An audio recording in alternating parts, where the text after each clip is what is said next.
तुम्ही खूप महत्त्वाचा मुद्दा मांडला सर, जो म्हणजे मला तर विचारायचाच होता आजच्या आपल्या या मुलाखतीत. ते म्हणजे की हा आपण बोललो हे म्हणजे साधारण एक 15-16 वर्षाचे 10वी पास झालेले मुलं ज्यांना काहीतरी करिअर करायचंय.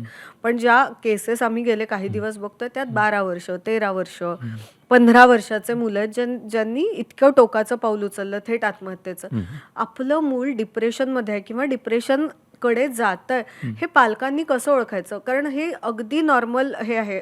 जरी आता तुम्ही जे उदाहरण दिलं, की अरे त्याला करायचा नाही आहे ना अभ्यास म्हणून तो नाटकं करतोय. त्याला त्याला आळस आहे ना म्हणून तो करतोय. हे अगदी घरोघरी ऐकू येणारी वाक्य आहेत किंवा डायलॉग्स आहेत. पण नाही त्याच्या पलीकडे जाऊन विचार करायला पाहिजे आपण, की हे काही नॉर्मल नाही दिसत. हे आम्ही कसं ओळखायचं पालकांनी?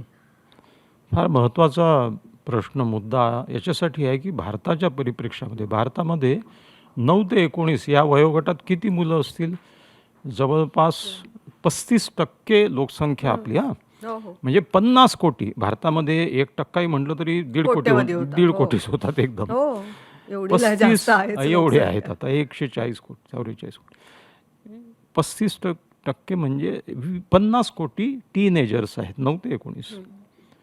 दुसरी गोष्ट, यातल्या 13% मुलांना मानसिक समस्या आहे ज्यांना उपचाराची गरज आहे. 13% म्हणजे ते 20 कोटी होतात.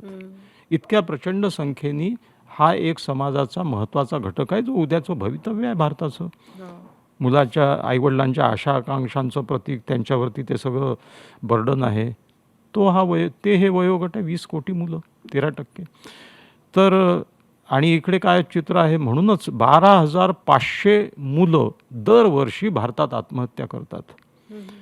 इतकी भयावह आकडेवारी आहे. भारतामध्ये आत्महत्येचं प्रमाण किती आहे? 1,70,000 लोकांनी आत्महत्या दरवर्षी करतात.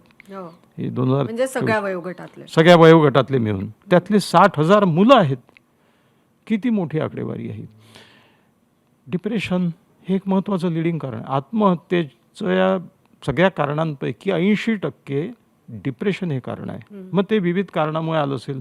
ते काही प्रमाणात अनुवंशिक असेल, काही प्रमाणात सामाजिक ताणतणावाचं प्रतीक असेल.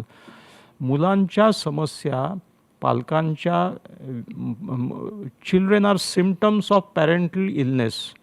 पालकांमधले बिघडलेले संबंध आणि भोवतालचं वातावरण याचे मुलं काय म्हणतात लक्षणं आहेत.